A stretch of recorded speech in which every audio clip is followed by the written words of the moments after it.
For 28 years, I lived with perfect childhood memories, until an MRI changed everything. My brain showed scars from surgeries I couldn't remember. The truth, my entire identity was artificially implanted to cover up a government murder.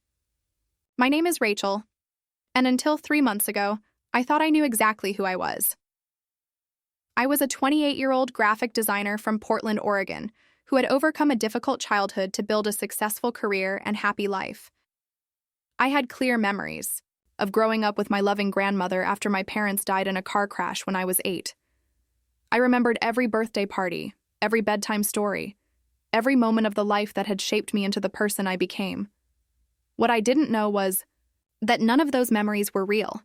Every single one had been artificially implanted into my brain as part of an illegal medical experiment, and the life I thought I'd lived was nothing more than an elaborate fiction designed to cover up a crime so shocking that when I finally learned the truth, it would destroy everything I thought I knew about myself and everyone I trusted.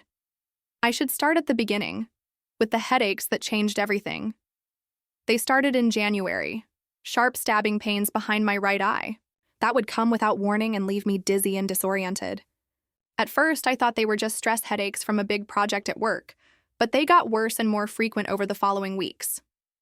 Sometimes they were accompanied by flashes of images that didn't make sense, glimpses of places I'd never been, faces I'd never seen, fragments of conversations I couldn't remember having. My doctor, Dr. Sarah Chen, initially diagnosed them as migraines and prescribed medication, but when the pills didn't help, she referred me to a neurologist. Dr. Martinez ordered an MRI to rule out any structural problems with my brain, assuring me that the scans were just a precaution and that most headaches like mine turned out to be nothing serious.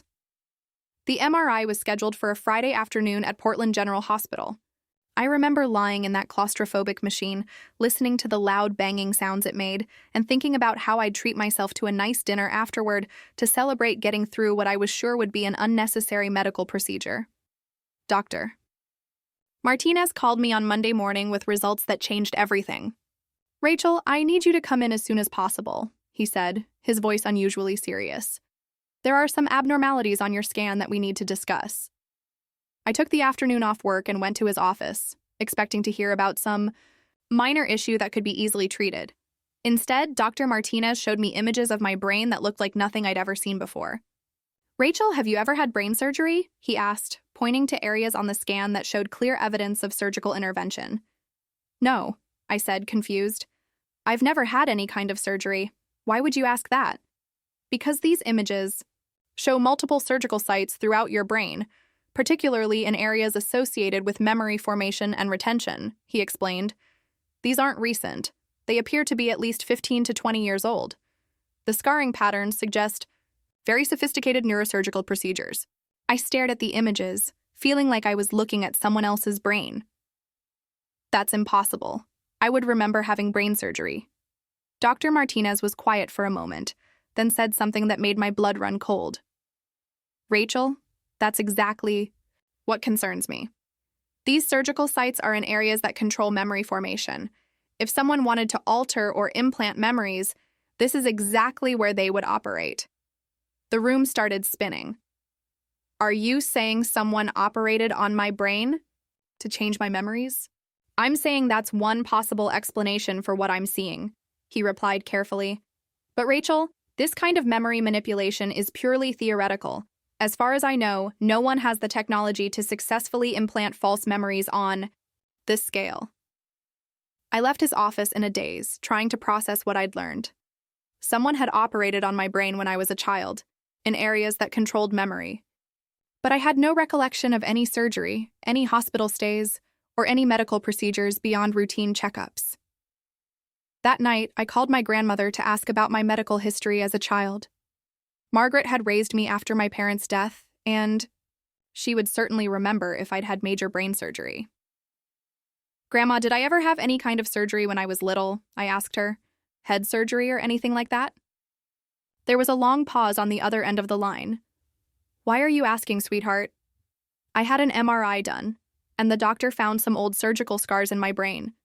He thinks I had brain surgery when I was young, but I don't remember anything like that." Another long pause. Rachel, honey, I think you should come visit me this weekend.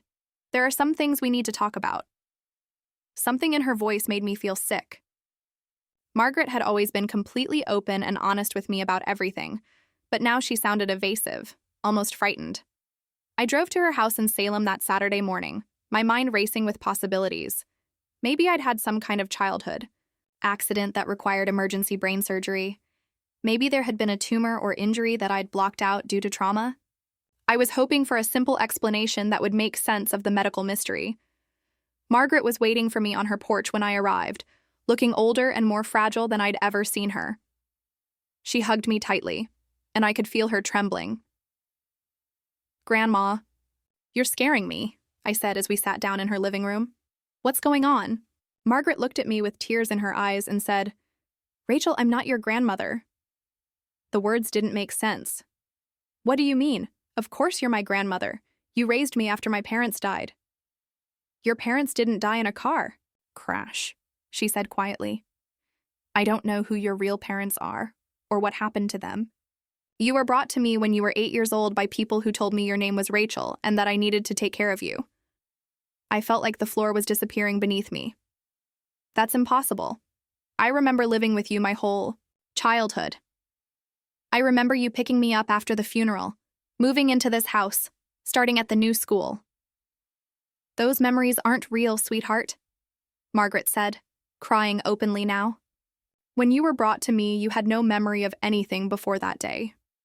No memory of your parents, your name, where you came from, nothing.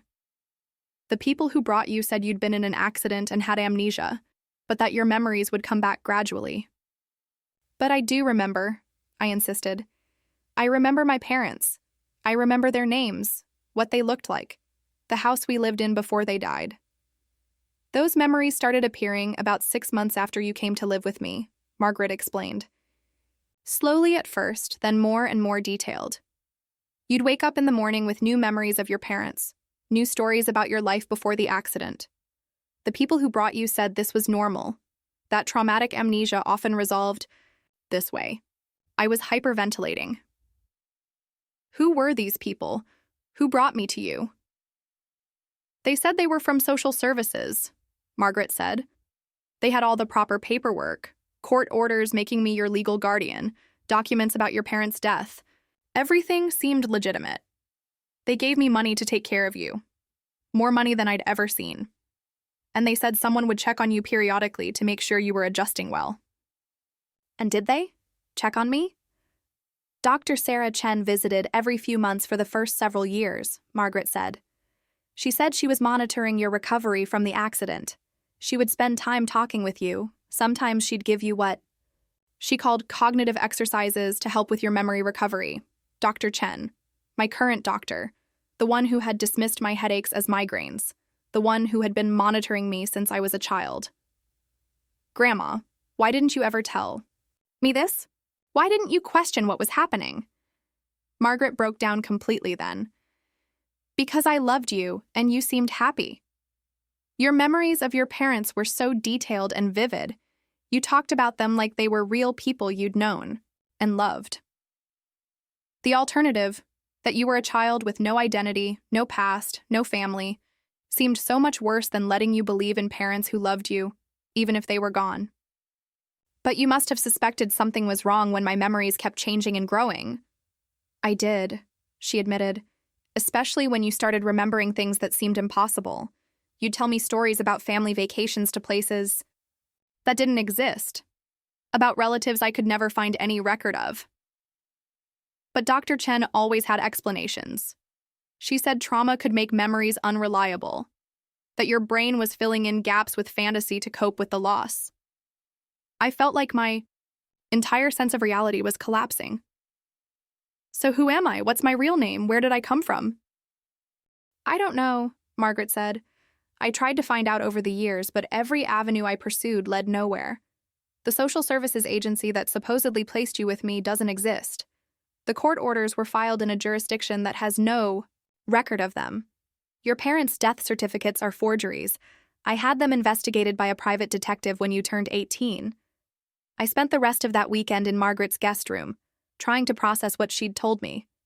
Every memory, I had of my childhood, every story that had shaped my sense of who I was apparently a lie. My parents, my early years, my traumatic loss, none of it was real. But if those memories weren't real, then who was I? What had happened to me before I was 8 years old? And why would someone go to such elaborate lengths to give me a false identity? On Monday morning, I called Dr. Chen's office and made an emergency appointment. I needed answers, and she was the only person who might have them. Dr. Chen seemed nervous when I walked into her office, which was strange because she'd always been completely professional and composed during our previous appointments. "Rachel, how can I help you today?" she asked, but her voice sounded forced. "I know about the brain surgery," I said directly. "I know about the memory implants. I know you've been monitoring me since I was 8 years old. I want to know who I really am and what was done to me." Dr. Chen's face went white. For a long moment, she just stared at me, clearly trying to decide how to respond. "Rachel, I think there's been some kind of misunderstanding," she said finally. "I'm not sure what you're referring to." "Don't lie to me," I said. "Margaret told me everything, about how I was brought to her with no memories, about how you monitored my recovery, about how my memories of my parents gradually appeared over time. I know none of it was real." Dr. Chen closed her eyes and took a deep breath. When she opened them again, she looked like a completely different person, older, sadder, and deeply frightened. "Rachel, if I tell you the truth, it will put both of us in danger," she said quietly. "There are people who have invested enormous amounts of money and effort into making sure you never learn who you really are." "I don't care about the danger," I told her. "I need to know." Dr. Chen was quiet for several minutes, clearly wrestling with some internal conflict. Finally, she got up and locked her office door, then closed all the blinds. "Your name isn't Rachel," she said, returning to her seat. "It's Emma Hartwell, and you're the daughter of Dr. James and Dr. Lisa Hartwell, two neuroscientists who were working on groundbreaking research into memory manipulation and artificial memory implantation." The names meant nothing to me, but I could feel something stirring in the back of my mind, like a memory trying to surface. "Your parents were murdered when you were 8 years old," Dr. Chen continued. "They were killed because they discovered that their research was being used for illegal human experimentation by a government black operations program. They tried to expose what was happening, and they were eliminated." "And me? You were supposed to be killed too, but I couldn't go through with it," Dr. Chen said, tears streaming down her face. "You were just a little girl, and you'd witnessed your parents' murder. I was part of the team that was supposed to eliminate the entire family. But instead I volunteered to handle your case differently. I felt sick." "You were going to kill me?" "The program couldn't risk you remembering what you'd seen or talking about your parents' research," she explained. "But I convinced them that we could use you as a test subject instead. We could erase your memories of your parents and their work, implant false memories to give you a new identity, and monitor you long-term to see if the memory implants were stable. So my entire life has been an experiment?" "Yes," Dr. Chen said. "But Rachel, Emma, I tried to give you the best life I could within the constraints of the program. I made sure Margaret was a loving guardian. I ensured you had access to education and opportunities. I tried to make your false memories as happy and positive as possible." I wanted to scream. "You stole my entire identity! You murdered my parents and erased my memory of them! You turned me into a lab rat!" "I saved your life," Dr. Chen said desperately. "If I hadn't volunteered to handle your case, you would have been killed along with your parents. Yes, I took away your memories, but I gave you a chance to live and be happy." "What happened to my parents' research? What were they working on that was so dangerous?" "They had developed a way to extract, store, and transfer memories between individuals," Dr. Chen explained. "The applications were revolutionary. They could help trauma victims forget traumatic experiences, transfer skills and knowledge instantly from one person to another, even preserve the memories of dying individuals. But the government saw different applications." "What kind of applications?"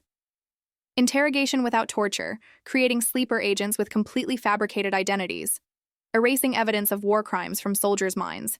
Your parents realized their work was being weaponized, and they tried to destroy their research and expose the program. And now? What happens now that I know the truth? Dr. Chen looked terrified. Now we're both in danger. The program is still active, and there are people who have built their careers on keeping secrets like this buried. If they find out that you've recovered your true identity, they'll kill us both. I finished. Yes.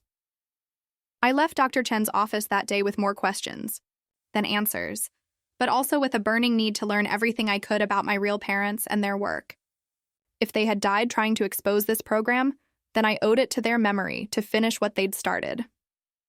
Over the next several weeks, I began investigating Dr. James and Dr. Lisa Hartwell. It wasn't easy. Most records of their work had been classified or destroyed, and their deaths had been covered up as a home invasion gone wrong. But I found enough information to begin piecing together their story. They had been brilliant neuroscientists working at a prestigious research university, funded by what they thought were legitimate government grants. They had developed technology that could map, extract, and manipulate human memories with unprecedented precision. Their early papers, published before their work was classified, described applications that could revolutionize treatment for PTSD, Alzheimer's disease, and other neurological conditions. But as I dug deeper, I began to find evidence of how their research had been perverted. Through Freedom of Information Act requests and leaked documents I found online, I discovered references to programs with names like Project Tabula Rasa and Operation Clean Slate that had used memory manipulation technology on unwilling subjects. The most chilling discovery came when I found a leaked document that described the program I had been part of. Subject 23, apparently my designation, was described as the daughter of Project Hartwell's original researchers, currently serving as a long-term test case for complete identity replacement and memory architecture stability. I wasn't just a victim of this program. I was their proof of concept, evidence that they could completely erase someone's identity and replace it with an artificial one that would remain stable for decades. But as I learned more about my parents and their work, I also started experiencing strange symptoms. The headaches that had started this whole journey were getting worse, and I was having more frequent flashes of images and sensations that didn't match my implanted memories. Sometimes I would smell something, a particular perfume or the scent of a laboratory, that would trigger intense emotional reactions I couldn't explain. I would see a face on the street that looked familiar, even though I was sure I'd never seen the person before. I would wake up from dreams filled with images of places and people that weren't part of my false memories. Dr. Chen explained that this was probably my original memories beginning to resurface. The technology used to implant false memories wasn't perfect, and traumatic memories in particular had a tendency to eventually break through even the strongest memory blocks. Your brain has been fighting against the implants for 20 years, she told me during one of our secret meetings. Now that you know the truth, the psychological barriers that were keeping your real memories suppressed are breaking down. What will happen when they come back fully? I don't know, she admitted. You're the first long-term subject we've had who discovered the truth about their treatment. We're in uncharted territory. The breakthrough came 3 weeks later, triggered by something completely unexpected. I was walking through Powell's Books in downtown Portland when I saw a children's book that made me stop in my tracks. It was a story about a little girl and her pet rabbit, and something about the illustration on the cover made my chest tighten with emotion I couldn't explain. I bought the book and took it home, and as I read through it, I was overwhelmed by a flood of memories that felt completely different from my implanted ones. These memories had weight and texture and emotional depth that my false memories lacked. I remembered sitting in a sunny kitchen, reading this same book with a woman who had kind eyes and gentle hands. I remembered a man with a beard lifting me up to help me reach books on high shelves in a home library. I remembered feeling safe and loved and intellectually curious in a way that my implanted memories of grief and loss had never captured. These were memories of my real parents, Dr. James and Dr. Lisa Hartwell, and they were returning to me after 20 years of suppression. Over the following days, more memories surfaced. I remembered living in a house filled with books and scientific equipment, where my parents would explain their work to me in terms a child could understand. I remembered them telling me that they were working on ways to help people who had been hurt by bad memories to help them feel better and be happy again. I also remembered the night they died. I had been sleeping in my room when loud voices and crashing sounds woke me up. I had hidden under my bed and watched through the crack under my door as strangers in dark clothes searched our house, looking for something. I had heard my parents pleading for my life, promising to destroy their research if the intruders would just let me go. I remembered seeing my father shot in our living room. I remembered my mother's scream being cut short. I remembered the terror and confusion of being dragged from my hiding place by people who spoke about me like I was a problem to be solved, rather than a child who had just witnessed her parents' murder. The memories were devastating, but they were also liberating. For the first time in 20 years, I knew who I really was. I was Emma Hartwell, daughter of two brilliant scientists who had died trying to protect innocent people from the abuse of their research. I was not a victim who had overcome tragic loss. I was a survivor who had been systematically deceived about the most fundamental facts of my existence. But remembering the truth also put me in immediate danger. Dr. Chen had been monitoring my psychological state through regular check-ins, and when she realized that my original memories were returning, she panicked. "Emma, we need to get you out of Portland immediately," she told me during what would be our final meeting. "I've been reporting to my handlers that your memory implants are stable and that you show no signs of remembering your original identity. But if they discover that you've recovered your true memories, they'll kill me to protect the program," I said. "Yes. And they'll probably kill me too, for allowing this to happen." Dr. Chen gave me a new identity, real this time, not implanted, and enough money to disappear and start over somewhere else. She also gave me copies of my parents' original research notes, which she had hidden away for 20 years. "Your parents were trying to expose this program when they were killed," she told me. "Maybe you can finish what they started." I left Portland that night and drove east, not sure where I was going, but knowing I could never return to the life I'd built as Rachel Morrison. That identity had been as artificial as my memories, a fiction created to hide the truth of what had been done to me. I eventually settled in a small town in Montana, using my new identity to get a job as a freelance graphic designer while I figured out what to do with my parents' research. The notes Dr. Chen had given me contained detailed descriptions of memory manipulation technology that was far more advanced than anything I'd found in the public record. More importantly, they contained evidence of how that technology had been used on unwilling subjects, including children who had been orphaned specifically to serve as test subjects for memory implantation experiments. I wasn't the only victim. I was part of a larger program that had destroyed dozens of families to advance research into psychological control and manipulation. I spent months trying to decide what to do with this information. I could try to expose the program publicly, but I had no way to verify my story and no proof beyond my recovered memories and my parents' old research notes. I could try to find other victims of the program, but I didn't know how to identify them without putting them in danger. The decision was made for me when I was contacted by an investigative journalist named David Kim, who had been researching government black operations programs for years. He had somehow tracked me down through financial records and wanted to interview me about my experiences.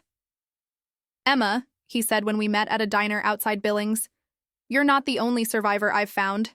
There are at least a dozen people across the country who have similar stories, childhood memories that don't match official records, evidence of brain surgery they don't remember, handlers who monitored them throughout their lives. Are they willing to come forward?" "Some are," David said, "but we need more evidence than just personal testimonies. We need documents, official records, something that proves this program existed and that it violated federal laws." That's when I told him about my parents' research notes. David's eyes lit up as he reviewed the documents, recognizing their significance immediately. "Emma, this is exactly what we need," he said. "Your parents documented not just the technology, but how it was being misused. This is evidence of human experimentation, murder, and a massive cover-up that goes to the highest levels of government." Working with David, I helped him prepare a series of articles that would expose the memory manipulation program and tell the stories of its victims. The investigation took over a year, during which we tracked down other survivors, gathered additional evidence, and built relationships with congressional investigators who were willing to look into government black operations. The first article was published in the Washington Post on a Tuesday morning in November, with the headline, "The Memory Thieves: how a secret government program erased children's identities. The response was immediate and explosive. Within hours, the story was being covered by every major news outlet in the country. Congressional leaders called for investigations, civil rights organizations filed lawsuits, and survivors of the program began coming forward to share their stories publicly for the first time. I was interviewed on national television, telling my story as Emma Hartwell for the first time since I was 8 years old. It felt strange but liberating to use my real name, to talk about my real parents, to acknowledge that the identity I'd lived with for 20 years had been a lie designed to cover up their murder. The program was officially shut down within 6 months, though investigations revealed that it had been dormant for several years anyway. Several high-ranking officials were indicted for human rights violations, though most of the original architects of the program had died or retired by the time the scandal broke. Dr. Chen was granted immunity in exchange for her testimony about the program's operations. During the congressional hearings, she broke down while describing her role in my case. "I told myself I was saving Emma's life," she testified. "But the truth is, I stole her childhood, her identity, her right to grieve for her parents. I gave her a fictional life instead of helping her heal from the real trauma she'd experienced.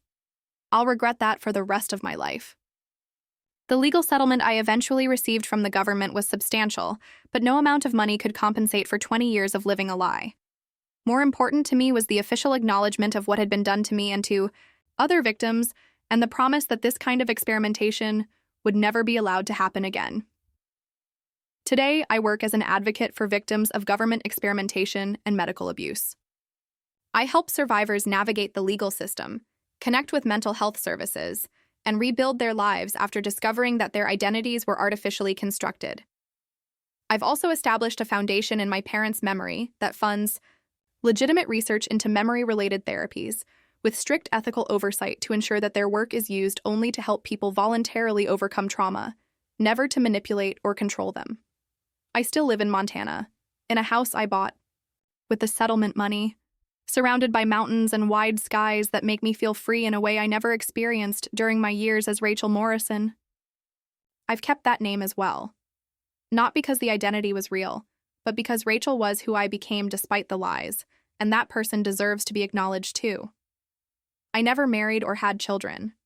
The experience of discovering that my entire sense of self was artificially constructed made me wary of deep relationships, and I've struggled to trust my own emotions and instincts.